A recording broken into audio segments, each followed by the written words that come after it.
আসসালামু আলাইকুম বন্ধুরা, আশা করি আপনারা সকলেই ভালো আছেন। আর আপনারা দেখছেন জুন নুরাইন। বন্ধুরা, আজ আমি আপনাদেরকে বলবো একজন মুসলিম সৎ ব্যবসায়ী ও একজন ইহুদি ব্যবসায়ীর মধ্যে একটি ঘটনা, যেখানে ইহুদি ব্যবসায়ী ঋণের বিনিময়ে সৎ ব্যবসায়ীর শরীর থেকে 1 কেজি মাংস নিতে চেয়েছিল। কিন্তু পরবর্তীতে কিভাবে ওই সৎ ব্যবসায়ী বেঁচে গেল তা জানতে হলে অবশ্যই ভিডিওটি শেষ পর্যন্ত দেখার অনুরোধ রইল। হযরত বাহলুল তানাই রহমতুল্লাহি আলাই ইরাকে বাস করতেন।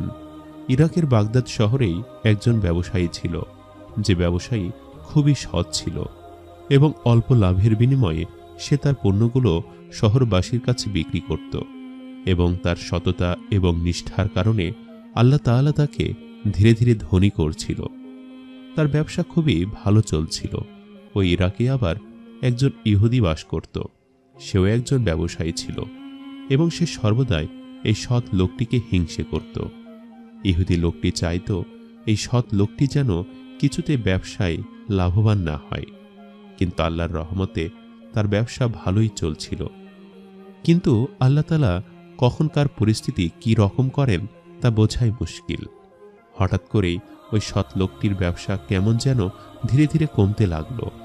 হঠাৎ করেই তার বেচা বিক্রি বন্ধ হয়ে গেল এবং একটা সময় দেখা গেল ব্যবসা করার জন্য তার কাছে কোনো পুঁজি আর থাকলো না। তখন ওই সৎ লোকটি বাধ্য হয়ে সেই ইহুদি লোকটির কাছে গেল এবং তার কাছে গিয়ে কিছু টাকা ঋণ চাইল।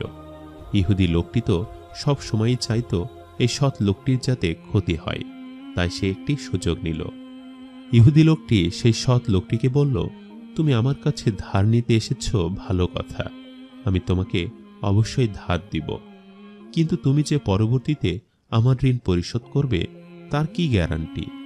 কারণ তোমার তো এখন ব্যবসা খারাপ চলছে এবং এতটাই খারাপ চলছে যে আমার তো মনে হয় না তুমি আমার টাকা পরিশোধ করতে পারবে।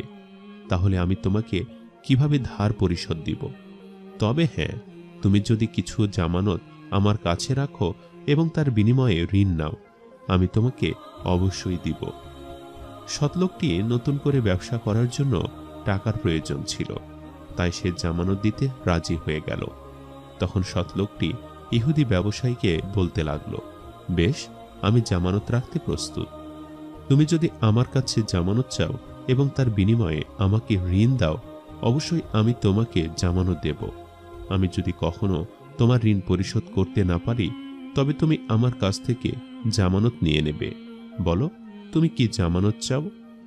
তখন ওই ইহুদি লোকটি সৎ লোকটিকে বলতে লাগলো, তুমি যদি কখনো আমার টাকা পরিশোধ করতে না পারো, তাহলে আমি তোমার শরীর থেকে 1 কেজি মাংস কেটে নেব। তখন সৎ লোকটি ইহুদি লোকটির কথায় রাজি হয়ে গেল এবং তার কাছ থেকে টাকা নিয়ে নতুন করে আবারও ব্যবসা শুরু করল। এরপর ধীরে ধীরে তার ব্যবসাটাও একটু একটু করে বড় হতে লাগলো, কিন্তু ঋণ পরিশোধের টাকা তো হয়নি এখনো। এরই মধ্যে ওই ইহুদি সৎ লোকটির কাছে আসতে চাইল এবং পথিমধ্যেই বাগদাদ শহরের একজন কাজীর সাথে তার দেখা হয়ে গেল। তখন সে কাজীকে বলতে লাগলো, আমার কাছ থেকে এই শহরের একজন ব্যবসায়ী ঋণ নিয়েছে, কিন্তু এখনো সে আমার ঋণ পরিশোধ করছে না।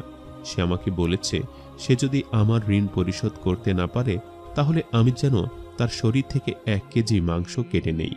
এখন আমি কি করব, আপনি বলুন।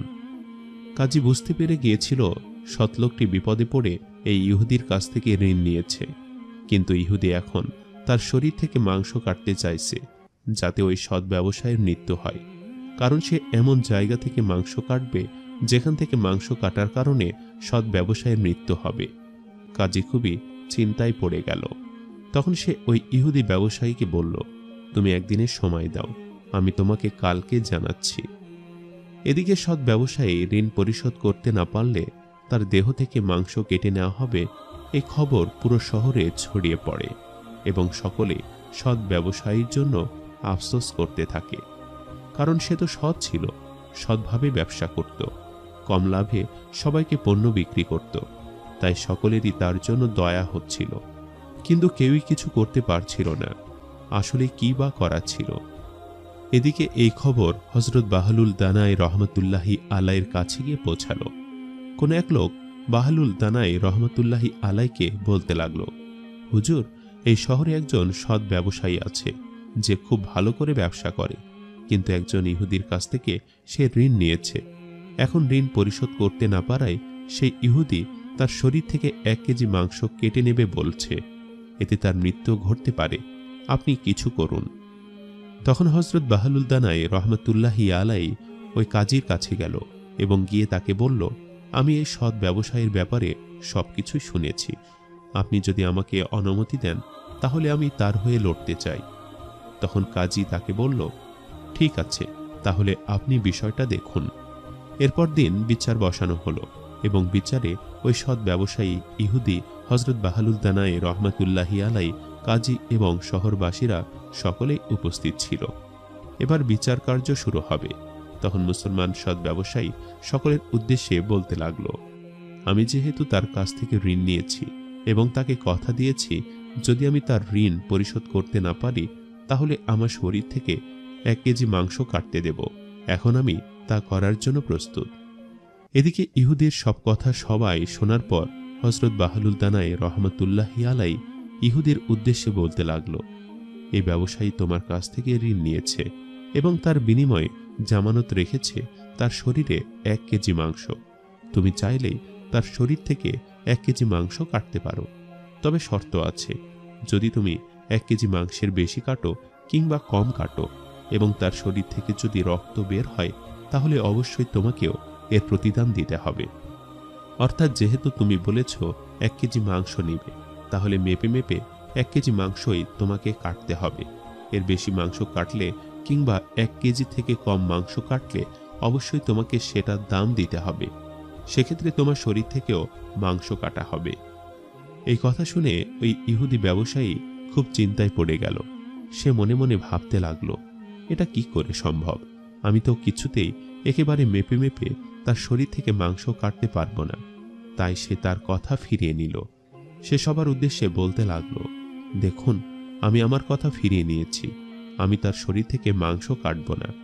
আপনারা শুধু তাকে বলে দিন সে যেন সময় মতো আমার ঋণ পরিশোধ করে দেয়, বিনিময়ে তাকে কোনো জামানত দিতে হবে না।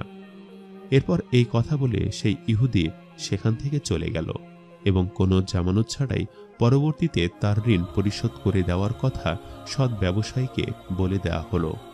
সম্মানিত দর্শক, ভিডিওটি আপনাদের কাছে কেমন লেগেছে তা আমাদের কমেন্ট করে অবশ্যই জানাবেন। আর সবাই আমাদের সাথেই থাকবেন। আজ তাহলে এই পর্যন্তই। আপনারা ভালো থাকবেন, সুস্থ থাকবেন। আল্লাহ হাফেজ।